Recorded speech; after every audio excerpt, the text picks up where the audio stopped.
Hi, so now next we are moving ahead with Young's equation. Now this equation is for net level bearing capacity. Obviously, as the name suggests, it's named after the person who formulated it. Okay, it's given as Q&A is equal to 34.3 n minus 1, where n is the SPT number. N minus 3 into B plus 0.3 upon 2 B the whole square, where B is the width of the foundation into KD and RW. Now KD and RW, these are factors. KD is given as 1 plus 0.2 depth of foundation divided by width of the foundation, which has to be less than 1.2. Okay, there is a limiting value of 1.2.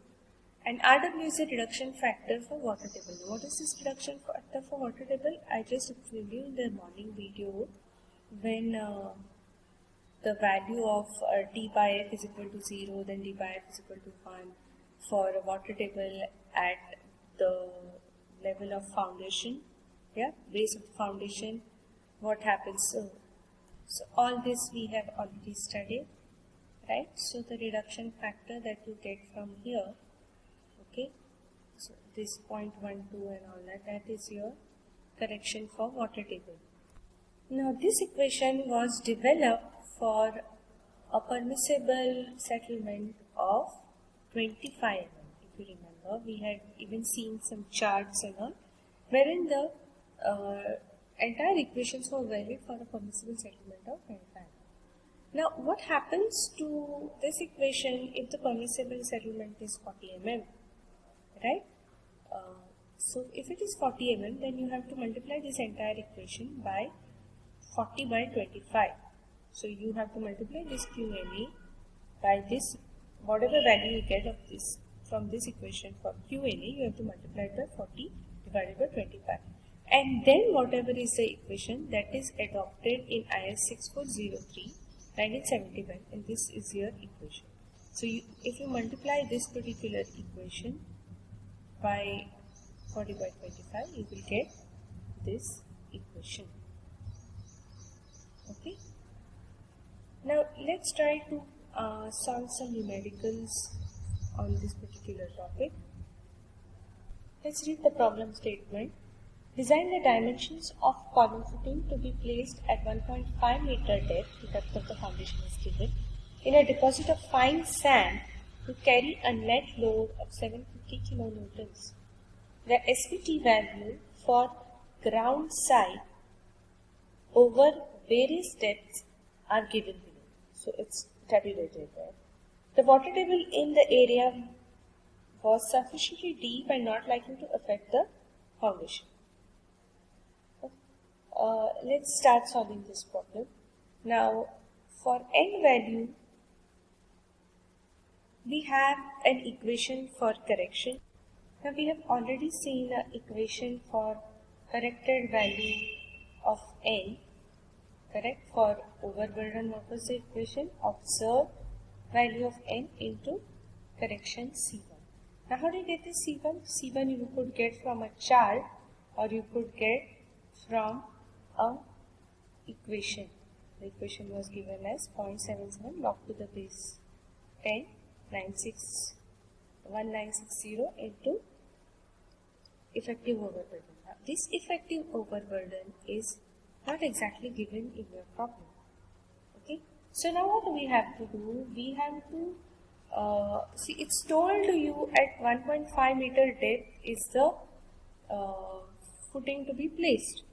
So we will have to assume that somewhere beyond 1.5, either of this data is correct. So let's say I consider at 7.5 meter, the value given 28 is correct.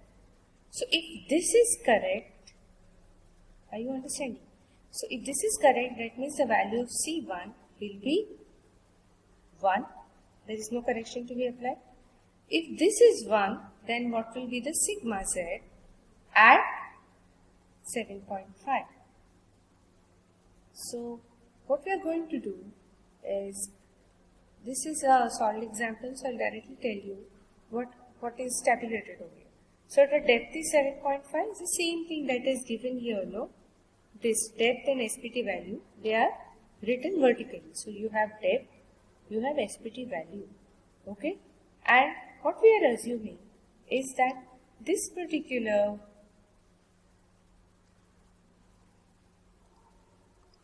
value is correct. Okay? If this is correct, then what happens? This becomes 1. If this is 1, then corrected is same, obviously. Now, you go backward and you get the value of sigma z dash.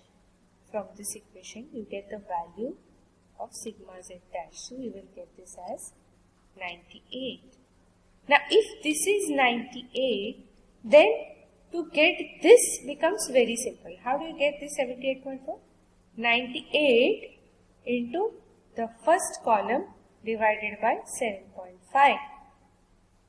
In other words, all these values will be in proportion with this 98. Sigma z, no? Everywhere sigma z is there.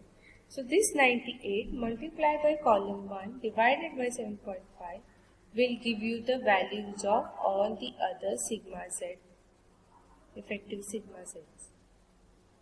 Okay. There is another way of doing this also based on a diagram.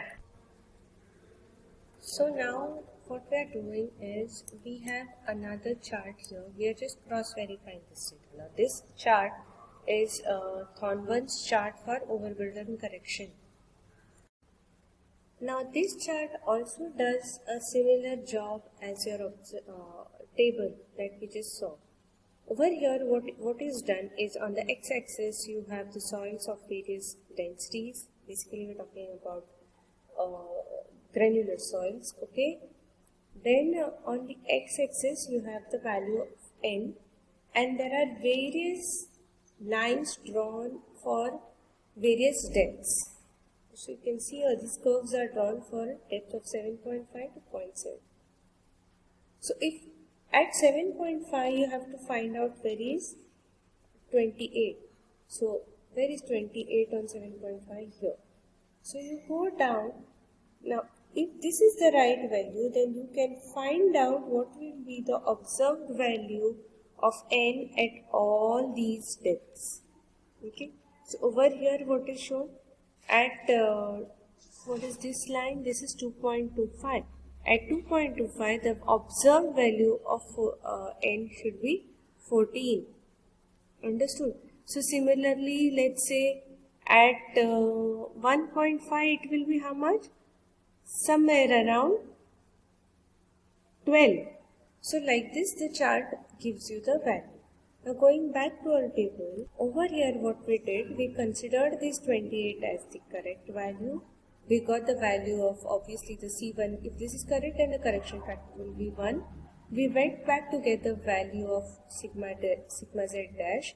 And once I have this value, then sigma z dash for the others will be directly the depth divided by 7.5.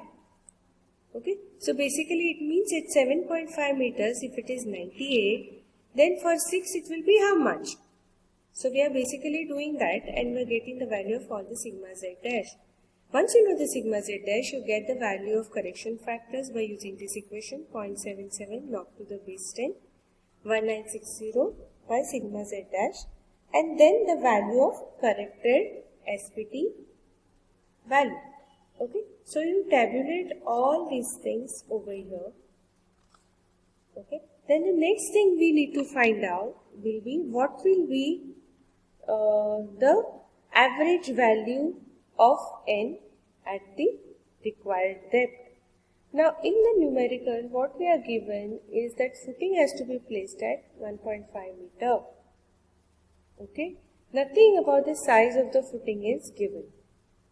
So what we will do, we will just assume the footing size as let's say 1.7 by 1.7.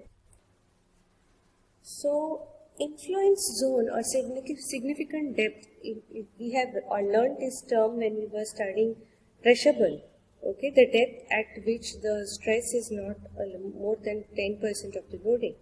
This will be given as 1.5 times B. Okay, if that makes around 2.55 meters. So now 2.55 meters below the footing will be your zone of influence. Okay. So how much below the ground level? 2.55 plus 1.55, because the foundation itself is at 1.5.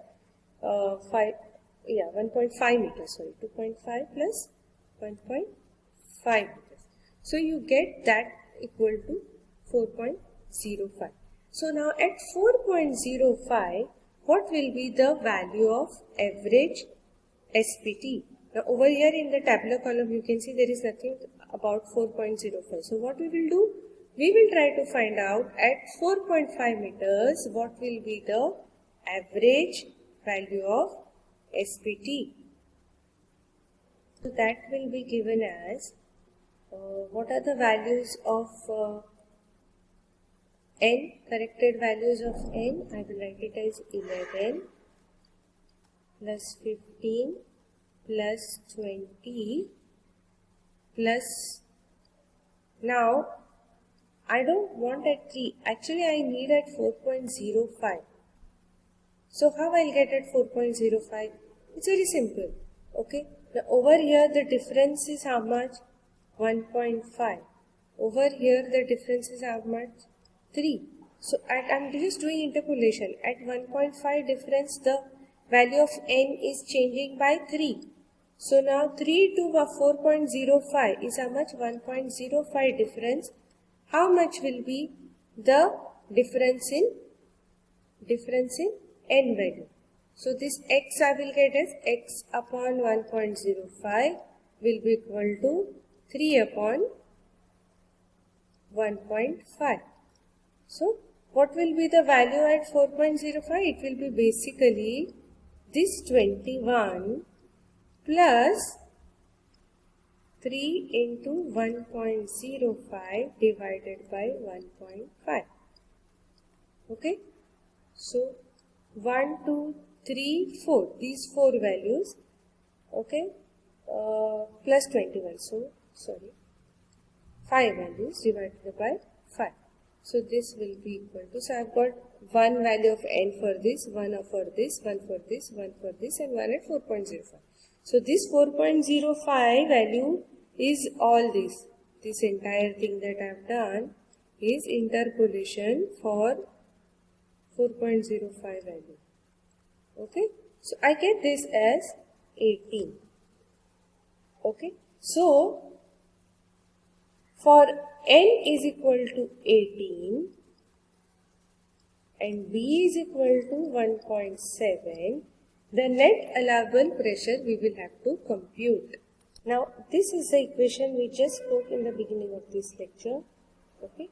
What will be the value of RW? It is told in the problem statement that a water table is deep enough, very deep enough that it will not affect. In which case this correction factor becomes 1. So now QNA will be given as 55 into 18 minus 3 into 1.7 plus 0.3 divided by 2 into 1.7 the whole squared into 1. So when you substitute all this, you get the value is equal to 285.46 kilonewton per meter square.